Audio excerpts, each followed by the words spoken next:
ಶ್ರೀಗುರುಭ್ಯೋ ನಮಃ ಪರಮಗುರುಭ್ಯೋ ನಮಃ ಶ್ರೀಮದಾನಂದತೀರ್ಥಭಗವತ್ಪಾದಾಚಾರ್ಯಗುರುಭ್ಯೋ ನಮಃ ಹರಿ ಓಂ ಉಗ್ರಂ ವೀರಂ ಮಹಾವಿಷ್ಣುಂ ಜ್ವಲಂತಂ ಸರ್ವತೋಮುಖಂ ನರಸಿಂಹಾಭೀಷಣ ಭದ್ರ ಮೃತ್ಯುರ್ನಮಾಮ್ಯಹಂ ಹರಿ ಓಂ CS ಅಷ್ಟವನ್ನು ವೀಕ್ಷಿಸುವ ವೀಕ್ಷಕರಿಗೆ ಆತ್ಮೀಯ ಸ್ವಾಗತ.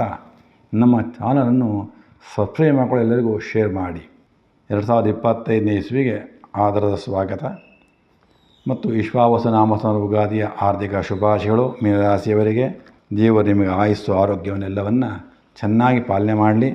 ಮತ್ತು ನಿಮಗೆ ವಿಶಿಷ್ಟವಾದ ಒಂದು ಹೆಡ್ಲೈನ್ಸ್ ಏನಪ್ಪ ಅಂದರೆ, ರಾಜನೀತಿಜ್ಞ, ರಾಜನೀತಿಯಲ್ಲಿ ಬಹಳ ಒಂದು ಗೌರವ, ಧರ್ಮಾತ್ಮನಾಗಿ ಬಾಳುವಂತಹ ಯೋಗ ಭಾಳ ಚೆನ್ನಾಗಿದೆ ಮೀನರಾಶಿಯವರಿಗೆ.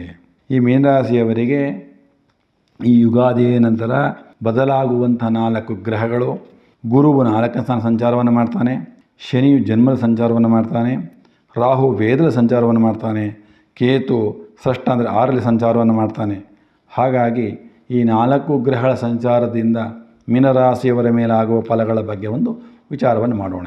ಗುರುವು 4ನೇ ಸ್ಥಾನದಲ್ಲಿ ಸಂಚಾರ ಮಾಡೋದ್ರಿಂದ ನಿಮಗೆ ಗುರುಬಲ ಕಡಿಮೆ ಇರ್ತದೆ. ನಿಮ್ಮ ರಾಶಿಯಾಧಿಪತಿ ಗುರು ಒಂದು ತಿಳ್ಕೊಳ್ಳಿ ಯಾವಾಗಲೂ.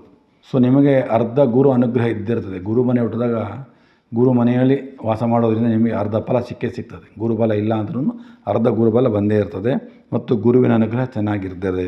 ಉದ್ಯೋಗದಲ್ಲಿ ಬದಲಾವಣೆ ಆಗುವಂಥ ಚಾನ್ಸಸ್ ಜಾಸ್ತಿ ಇರ್ತದೆ ಇವಾಗ. ಮತ್ತು ಪರಸ್ಥಳ ವಾಸ ಮಾಡಬೇಕಾಗ್ತದೆ ಈ ವರ್ಷದಲ್ಲಿ. ಮತ್ತು ವಿದ್ಯಾಭ್ಯಾಸದಲ್ಲಿ ಏನೋ ಒಂಥರ ಅಡ್ಡಿಗಳು ಬರ್ತದೆ. ಸೊ ಹಾಗಾಗಿ ಸ್ವಲ್ಪ ವಿದ್ಯಾಭ್ಯಾಸಗಳಿಗೆ ಗಮನವನ್ನು ಕೊಡಬೇಕಾಗ್ತದೆ ವಿದ್ಯಾರ್ಥಿಗಳು. ಗುರುವಿನ ದೃಷ್ಟಿ ಚೆನ್ನಾಗಿರೋದ್ರಿಂದ, ದೃಷ್ಟಿ ಗುರು ಬಲ ಬೇರೆ, ಗುರು ದೃಷ್ಟಿ ಬೇರೆ. 4ನೇ ಮನೆ ಗುರು ಬಲ ಇಲ್ಲ ನಿಮಗೆ, ಆದರೆ ಗುರು ದೃಷ್ಟಿ ಏನಾಗಿದೆ ಅಂದರೆ ಆ ಗುರುವಿನ ದೃಷ್ಟಿಯಿಂದ ಮನೆ, ಭೂಮಿ, ಆಸ್ತಿನ ಸಂಪಾದನೆಯನ್ನು ಮಾಡ್ತೀರಿ. ಅದು ಹಾಗೆ ಆಗ್ತದೆ ನಿಮಗೆ. ಮತ್ತು ಉದ್ಯೋಗದ ಪ್ರಗತಿ ಹಾಗೆ ಆಗ್ತದೆ. ಸತ್ಕಾರ್ಯ ಮಾಡುವಂತಹ ಯೋಗ ಚೆನ್ನಾಗಿದೆ. ವಿಶಾಲವಾದ ಹೃದಯ, ಎಲ್ಲರನ್ನು ಪಾಲನೆ ಮಾಡುವಂತಹದ್ದು, ಎಲ್ಲರನ್ನು ವಿಶ್ವಾಸಗೊಳ್ಳುವಂತಹದ್ದು, ಎಲ್ಲರ ಮೇಲೆ ಪ್ರೀತಿ ಮಾಡುವಂತಹ ಯೋಗ ಭಾಳ ಚೆನ್ನಾಗಿದೆ ಒಂದು ಮೀನರಾಶಿಯವರಿಗೆ. ತಾಯಿಯ ಆರೋಗ್ಯದ ಬಗ್ಗೆ ಸ್ವಲ್ಪ ಗಮನವನ್ನು ಕೊಡಬೇಕಾಗ್ತದೆ. ಸ್ವಲ್ಪ ಏರುಪೇರಾಗ್ತದೆ ತಾಯಿ ಆರೋಗ್ಯದಲ್ಲಿ. ಬಂಧುಗಳಿಗೆ, ಸ್ನೇಹಿತರಿಗೆ ಅತೀ ಪ್ರಿಯರಾಗ್ತೀರಿ. ಎಲ್ಲ ಬಂಧುಗಳು, ಇಷ್ಟ ಮಿತ್ರರು ಎಲ್ಲರಲ್ಲೂ ಸಹ ನಿಮ್ಮನ್ನು ಇಷ್ಟಪಡ್ತಾರೆ, ನಿಮ್ಮ ಸ್ನೇಹವನ್ನು ಇಷ್ಟಪಡ್ತಾರೆ, ನಿಮ್ಮ ಪ್ರೀತಿ ವಿಶ್ವಾಸವನ್ನು ಇಷ್ಟಪಡ್ತಾರೆ. ಅದನ್ನು ಸದುಪಯೋಗಪಡಿಸ್ಕೋಬೇಕಾದದ್ದು ನಿಮ್ಮ ಕರ್ತವ್ಯ. ನಿಮ್ಮ ಮನೆಯಲ್ಲಿ ಏನಾಗ್ತದೆ ಈ ಸಲ ಅಂದರೆ ಧನಧಾನ್ಯಗಳು ಬೇಕಾದಷ್ಟು ಅಭಿವೃದ್ಧಿ ಆಗ್ತದೆ. ಊಟ ತಿಂಡಿ ಕೊರತೆ ಬರೋದಿಲ್ಲ, ಅಷ್ಟು ಅನುಗ್ರಹವನ್ನು ಮಾಡ್ತಾನೆ ಗುರು. ಮತ್ತು ವಿಶಿಷ್ಟವಾದ ವಾಹನವನ್ನು ಕೊಂಡುಕೊಳ್ಳುವಂಥ ಯೋಗ ಭಾಳ ಚೆನ್ನಾಗಿದೆ. ಸಮಾಜದಲ್ಲಿ ಉನ್ನತ ಗೌರವಗಳು ಪ್ರಾಪ್ತಿಯಾಗ್ತವೆ ಮತ್ತು ತೀರ್ಥಯಾತ್ರೆಗಳು ಮಾಡುವಂತಹ ಯೋಗ ಚೆನ್ನಾಗಿದೆ. ಮತ್ತು ದೇವರ ಅನುಗ್ರಹ ಭಾಳ ಚೆನ್ನಾಗಾಗ್ತದೆ. ಸಂಪಾದನೆ ಮಾಡ್ಕೋಬೇಕಾಗ್ತದೆ. ಅನುಗ್ರಹ ದೇವರು ಮಾಡ್ತಾರೆ, ನಿಮ್ಮ ಕರ್ತವ್ಯ ನೀವು ಮಾಡಬೇಕಾಗ್ತದೆ, ಅದು ಫಲ ಸಿಗ್ತದೆ. ಮತ್ತು ಅಧಿಕಾರಿಗಳಲ್ಲಿ ಎಚ್ಚರ ನಡೀರಿ. ನಿಮ್ಮ ಹಿರಿಯ ಅಧಿಕಾರಿಗಳ ಬಗ್ಗೆ ಭಾಳ ಎಚ್ಚರ ನಡೀರಿ. ಯಾವುದೇ ಕಾರಣಕ್ಕೂ ಅವ್ರನ್ನ ರೆಫರೆನ್ಸ್ ಮಾಡ್ಕೊಳ್ಳೋಕೆ ಹೋಗಬೇಡಿ. ಸಣ್ಣ ಪುಟ್ಟ ಕಿರಿಕಿಳಿದು ಅಲ್ಲಲ್ಲಿ ಪರಿಹಾರ ಮಾಡ್ಕೋಬೇಕು. ಉದ್ಯೋಗದಲ್ಲಿ, ವ್ಯವಹಾರಗಳಲ್ಲಿ ಅದನ್ನು ಬೆಳೆಸ್ಕೊಳ್ಳೋಕೆ ಹೋಗಬಾರ್ದು. ಮತ್ತು ಪರೋಪಕಾರ ಬುದ್ಧಿ ಹುಟ್ಟತ್ತೆ ನಿಮ್ಮಲ್ಲಿ. ಸಹಾಯ ಮಾಡುವಂತಹದ್ದು, ಧರ್ಮ ಕಾರ್ಯ ಮಾಡುವಂತಹ ಬುದ್ಧಿ, ಇವೆಲ್ಲ ಭಾಳ ಅನುಕೂಲ ಆಗ್ತದೆ. ಆದರೆ ಸ್ವಯಂಕೃತ ಅಪರಾಧವನ್ನು ಕೆಲವು ಮಾಡ್ಕೊತೀರಿ, ಅದು ಮಾಡ್ಕೊಳ್ಳೋಕೆ ಹೋಗಬಾರ್ದು, ಅದು ಸ್ವಲ್ಪ ತೊಂದರೆ ಆಗ್ತದೆ. ಮತ್ತು ಕೋರ್ಟು ಕಚೇರಿಗಳಲ್ಲಿ ಬೇರೆಯವರಿಗೆ ಸಹಾಯ ಮಾಡೋಕ್ಕೆ ಹೋಗಬೇಡಿ. ಏನೋ ತೊಂದರೆಗಳನ್ನು ಕಟ್ಟಲಾಗಿರುತ್ತೆ ಕೋರ್ಟ್ ಕಚೇರಿಗಳಲ್ಲಿ, ನೀವು ನುಗ್ಗಬಾರ್ದು. ನಿಮ್ಮಿಂದ ಅವ್ರಿಗೆ ಅನುಕೂಲ ಆಗಿ ಅವರು ನಿಮ್ಗೆ ಕೆಟ್ಟದ್ದು ಮಾಡ್ತಾರೆ.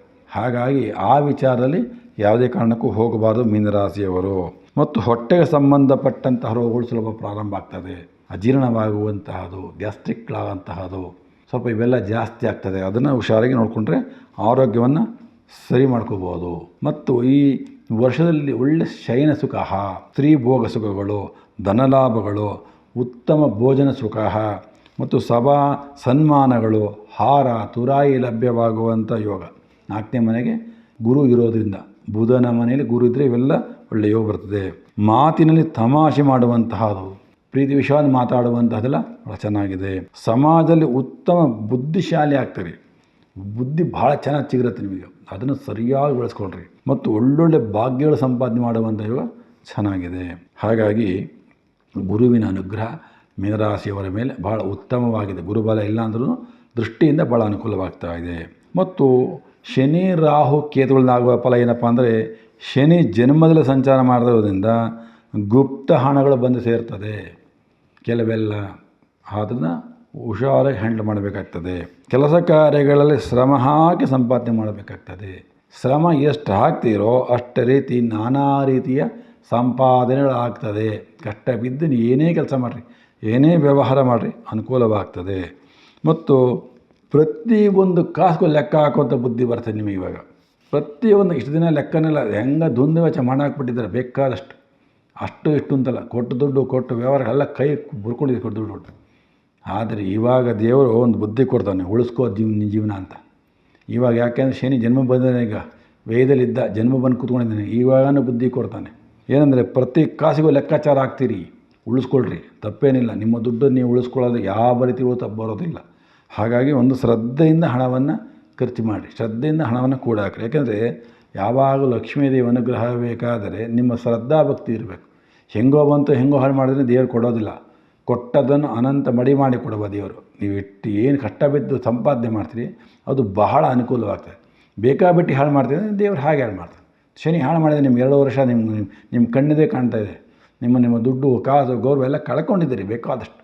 ಇವಾಗನೂ ಅದನ್ನು ಉಳಿಸ್ಕೋಬೇಕಾಗ್ತದೆ. ಆದರೆ ದೇವರಲ್ಲಿ ಹಿರಿಯರಲ್ಲಿ ಭಕ್ತಿ ಕಡಿಮೆ ಮಾಡ್ತಾರೆ ನೀವು. ಅದು ಮಾಡಬಾರ್ದು.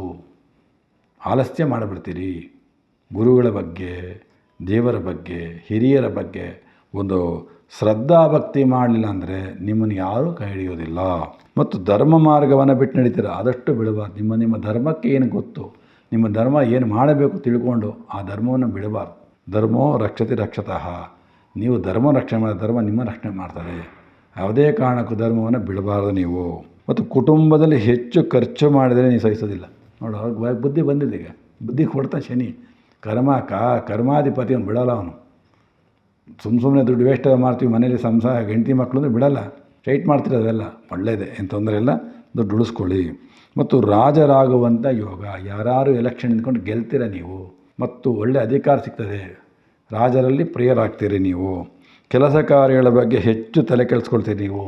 ಹೆಂಗಪ್ಪ ಜೀವನ ಮುಂದೆ ಏನು ಮಾಡಬೇಕು, ಹೇಗೆ ಮಾಡಬೇಕು ಅಂತ ಭಾಳ ಹೆಚ್ಚು ಗಮನವನ್ನು ಕೊಡ್ತಾರೆ. ಈಗೆಲ್ಲ ಈ ಬುದ್ಧಿಯನ್ನು ಕೊಡ್ತಾ ಇದ್ದಾನೆ ಗುರು ನಿಮಗೆ. ಪ್ರಾಣಿ ವ್ಯಾಪಾರಸ್ಥರಿಗೆ ಅಧಿಕವಾದ ಧನಲಾಭಗಳಾಗುವಂಥ ಇವ ಭಾಳ ಚೆನ್ನಾಗಿದೆ ಅದೊಂದು. ಮತ್ತು ಅನ್ಯ ಸ್ತ್ರೀಯರಲ್ಲಿ ಆಸಕ್ತಿಯನ್ನು ಕಡಿಮೆ ಮಾಡಬೇಕಾಗ್ತದೆ. ಇದು ವಿಶೇಷ ಫಲ. ಯಾಕೆಂದರೆ ಮಾನನಷ್ಟಗಳಾಗುವಂತಹ ಚಾನ್ಸಸ್ ಜಾಸ್ತಿ. ಅನ್ಯ ಸ್ತ್ರೀಯರಲ್ಲಿ ಆಸಕ್ತಿಯನ್ನು ಮಾಡಿ ಅವರ ಭಾರವನ್ನು ನೀವು ಹೊಂದ್ಕೊತೀರ. ಅವ್ರಿಗೇನು ಕಷ್ಟ ತಗೋ ನೀವು ಹೊಂದ್ಕೊತೀರ. ಅದು ಎಲ್ಲ ಹಾಳು ಮಾಡಾಗ್ತದೆ ದುಡ್ಡಕ್ಕೆ. ಹಾಗಾಗಿ ನಿಮ್ಮ ಕುಟುಂಬಕ್ಕೆ ನಿಮ್ಮ ಸಂಬಂಧಪಟ್ಟಂಥ ವಿಚಾರಗಳಲ್ಲಿ ನಿಮ್ಮ ಗಂಡ ಹೆಂಡತಿ ವಿಚಾರದಲ್ಲಿ ಇರಬೇಕೇ ವಿನಃ ಅನ್ಯ ವಿಚಾರದಲ್ಲಿ ಯಾವುದೇ ಕಾರಣಕ್ಕೂ ಹೋಗಬಾರ್ದು. ಮೀನರಾಶಿಯವರು ತಂದೆ ಆರೋಗ್ಯದಲ್ಲಿ ಏರುಪೇರುಗಳಾಗೇ ಆಗ್ತದೆ. ಭಾಳ ಎಚ್ಚರವನ್ನು ವಹಿಸ್ಕೊಳ್ಳಿ. ಮತ್ತು ಸ್ವಲ್ಪ ಕೆಟ್ಟ ಅಭ್ಯಾಸಗಳನ್ನು ಮಾಡ್ಕೊಂಡಿದ್ದೀರಿ. ಯಾಕೆಂದರೆ ಶನಿ 12ನೇ ಮನೆಗಿದ್ದಾಗ ಮತ್ತು ಜನ್ಮ ರಾಹು ಇದ್ದಾಗ ಭಾಳ ಆ ಕೆಟ್ಟ ಅಭ್ಯಾಸವನ್ನೆಲ್ಲ ಬಿಡ್ತಾ ಬರಬೇಕು. ಇನ್ನು ಮುಂದೆ ಯಾವುದಕ್ಕೂ ಹೋಗಿ ಪ್ರಮಾಣ ಮಾಡಬೇಕು. ನಾನು ಮುಂದೆ ಈ ಕೆಟ್ಟ ಕೆಲಸವನ್ನು ಮಾಡೋದಿಲ್ಲ ಅಂತ ಪ್ರಮಾಣ ಮಾಡಿ ಮುಂದೆ ಹೋದರೆ ಅನುಕೂಲವಾಗ್ತದೆ. ಯಾಕೆ ಗುರು ಒಳ್ಳೆಯ ಫಲವನ್ನು ಕೊಡ್ತಾ ಇದ್ದಾನೆ. ನಿಮ್ಮ ಮಾತಿನಿಂದ ಜನರನ್ನು ಶತ್ರುಗಳ ಮಾಡ್ಕೊತೀರ.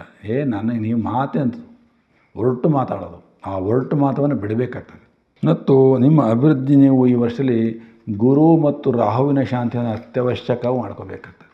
ಈ ಗುರು ರಾಹು ಶಾಂತಿನ ಮಾಡಿಕೊಂಡ್ರೆ ಎಲ್ಲ ಕೆಲಸ ಕಾರ್ಯಗಳು ಸುಗಮವಾಗ್ತದೆ. ವ್ಯಾಪಾರ, ವ್ಯವಹಾರ, ಕೆಲಸ ಕಾರ್ಯಗಳಲ್ಲಿ ಎಲ್ಲ ರೀತಿಯೊಳಗೂ ಅನುಕೂಲವಾಗುವಂಥ ಚಾನ್ಸಸ್ ಚೆನ್ನಾಗಿದೆ. ಹಾಗೆ ನೀಲ ಪುಷ್ಪರಾಗ, ಬ್ಲೂ ಸಫೈರ್ ಮತ್ತು ಒಂದು ಗೋಮೇಧಿಕವನ್ನು ಯಾರು ಧಾರಣೆ ಮಾಡ್ತೀರಿ ಅವರಿಗೆ ಒಳ್ಳೆಯ ಫಲವನ್ನು ಕೊಡ್ತಾನೆ ಭಗವಂತ. ಈ ವರ್ಷ ಪೂರ್ಣ ಆ 2 ಅದೃಷ್ಟ ರತ್ನಗಳು ನಿಮ್ಮ ಕೈ ಹಿಡಿಯುತ್ತೆ. ನಿಮ್ಮ ಎಲ್ಲ ಕೆಲಸ ಕಾರ್ಯಗಳು ಸುಖವಾಗಿ ಅನುಕೂಲವಾಗ್ತದೆ. ಹಾಗಾಗಿ ಮೀನರಾಶಿಯವರಿಗೆ ಅಂತಹ ಯಾವ ಕೆಟ್ಟ ಫಲಗಳು ಇಲ್ಲ ನಿಮಗೆ. ಸೊ ನಿಮ್ಮ ನೋವು ಬೇಕಾದಷ್ಟಾಗಿತ್ತು, ಅದೆಲ್ಲ ಅರ್ಥ ಮಾಡಿಕೊಡ್ರಿ. ಯಾವುದನ್ನು ವೇಸ್ಟ್ ಮಾಡೋಕ್ಕೆ ಹೋಗಬೇಡ್ರಿ, ಕಳೆಯೋಕ್ಕೆ ಹೋಗಬೇಡ್ರಿ. ನಿಮ್ಮ ಜೀವನದಲ್ಲಿ ಕೋಪತಾಪವನ್ನು ಕಡಿಮೆ ಮಾಡಿಕೊಡ್ರಿ, ಆ ಥರ ಬೇಡಕ್ಕೆ ಹೋಗಬೇಡ್ರಿ. ಯಾಕೆ ನಿಧಾನ ಗುರು 4ನೇ ಮನೆಗೆ ಕೂತ್ಕೊಂಡಿದ್ದಾನೆ. ನಿಮ್ಮ ಆಸೆ ಆಕಾಂಕ್ಷೆಗಳೆಲ್ಲ ನಿಧಾನವಾಗಿ ಅಭಿವೃದ್ಧಿ ಆಗ್ತದೆ. ನೀವು ಅಂದ್ಕೊಂಡಷ್ಟು ಫಾಸ್ಟ್ ಬರೋದಿಲ್ಲ. ಹಾಗಾಗಿ ಮೀನರಾಶಿಯವರಿಗೆ ಈ ವಿಶ್ವಾಸ ಸಂವತ್ಸರ ಉಗಾದಿ ಬಹಳ ಒಳ್ಳೆಯ ಫಲವನ್ನೇ ಕೊಡ್ತದೆ. ನಮಸ್ಕಾರಗಳು.